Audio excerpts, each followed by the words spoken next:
নমস্কার বন্ধুরা, আমি অর্চনা চলে এসেছি আজকে নতুন একটা রেসিপি নিয়ে। আশা করি আপনারা সবাই ভালো আছেন।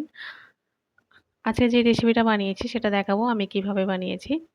প্রথমে আমি যেমন সর্ষে নিয়েছি আর ৩ টে কাঁচা লঙ্কা একসঙ্গে পেস্ট করে নেব। আর এটা আমি জল দিয়ে ভিজিয়ে দিচ্ছি। এটা ১০ মিনিট ভেজানোর পরে খুব ভালো করে লঙ্কা আর সর্ষে পেস্ট করে নেব। যদিও লঙ্কা ভেজানোর দরকার ছিল না, তবুও আমি আগে থেকে এটা দিয়ে রেখেছি। আর এরপরে আমি যা মাছগুলো নিয়েছি এটা হচ্ছে কাজলি মাছ। এই মাছের একটা রেসিপি আগে দিয়েছিলাম। টমেটো দিয়ে, টমেটো পেঁয়াজ দিয়ে ঝাল করেছিলাম। আর কয়েকটা মাছ ছিল। খুব ভালো করে কেটে পরিষ্কার করে ধুয়ে নিয়েছি। মাছের পেটের মধ্যে ভীষণ বালি থাকে। আজকে সর্ষে দিয়ে ঝাল করব। আর মাছগুলো আমি নুন হলুদ দিয়ে মাখিয়ে রেখেছিলাম।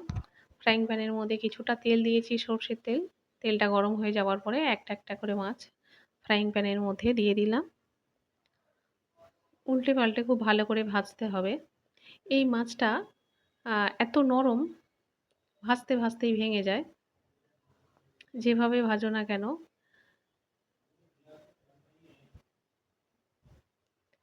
মাছগুলো দেখে বুঝতে পারছেন যে কতটা সুন্দর করে ভেজেছি।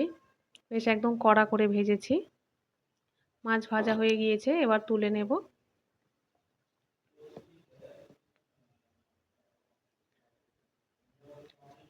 ফ্রাইং প্যানের মধ্যে আরও কিছুটা সর্ষের তেল দিয়ে দিয়েছি।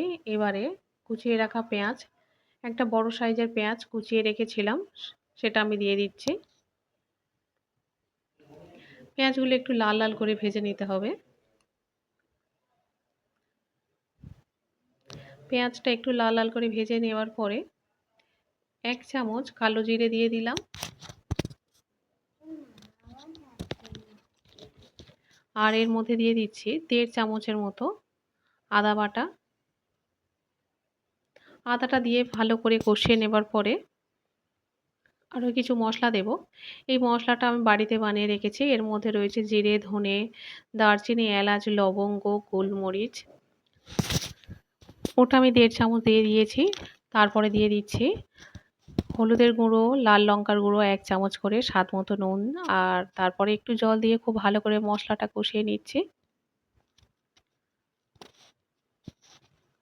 মশলা থেকে তেল ছাড়লে তবে জলের পরিমাণটা একটু বাড়িয়ে দেব।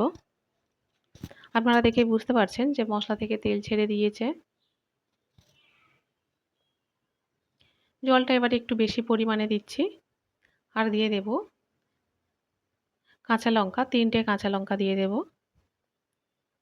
এই মাছের ঝাল একটু ঝাল ঝাল না হলে এটি একটা ভালো লাগে না। যেহেতু সর্ষে দিয়ে বানাচ্ছি, একটু ঝাল ঝাল হলে বেশ ভালো লাগে। খেতে ভীষণ ভালো লাগবে এভাবে রান্না করলে। মাছটা দিয়ে আমি ১০ মিনিট ভালো করে ফুটিয়ে নিয়েছি। এরপর দিয়ে দিচ্ছি কাঁচা লঙ্কার সর্ষে, যেটা আমি পেস্ট করে রেখেছিলাম সেটা ২ চামচ এখানে দিয়ে দিলাম। দিয়ে আরও ৫ মিনিট ফুটিয়ে নিলে কাজলি মাছের ঝাল হয়ে যাবে। এটা একদিন এই মাছ আগে আমি টমেটো পেঁয়াজ দিয়ে বানিয়েছিলাম, সেটাও খুব সুন্দর খেতে হয়েছিল। আর আজকে সর্ষে দিয়ে বানালাম, আরও বেশ ভালো খেতে লাগবে। আর এটা যেহেতু আমি দুপুরবেলার জন্য বানিয়েছি,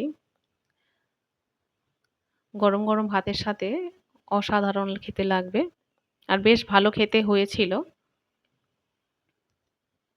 আজকের এই সাধারণ রেসিপিটা আপনাদের কাছে কেমন লেগেছে অবশ্যই করে আপনারা কমেন্টে জানাবেন। সর্ষে দিয়ে কাজলি মাছের ঝাল, অনেকে আবার গৌরী মাছ নামে জানে। মাছের অনেক রকম নাম আছে, যে যে নামে জানে বা চেনে। আজকের আমি ওই মাছটাই রান্না করেছি সর্ষে দিয়ে। খুব বেশি একটা গ্রেভি বানাইনি। আমি অর্চনা, আপনারা দেখছেন অর্চনার সহজ রান্না। অবশ্যই করে লাইক, শেয়ার এবং সাবস্ক্রাইব করবেন। দেখা হবে আবার পরের ভিডিওতে।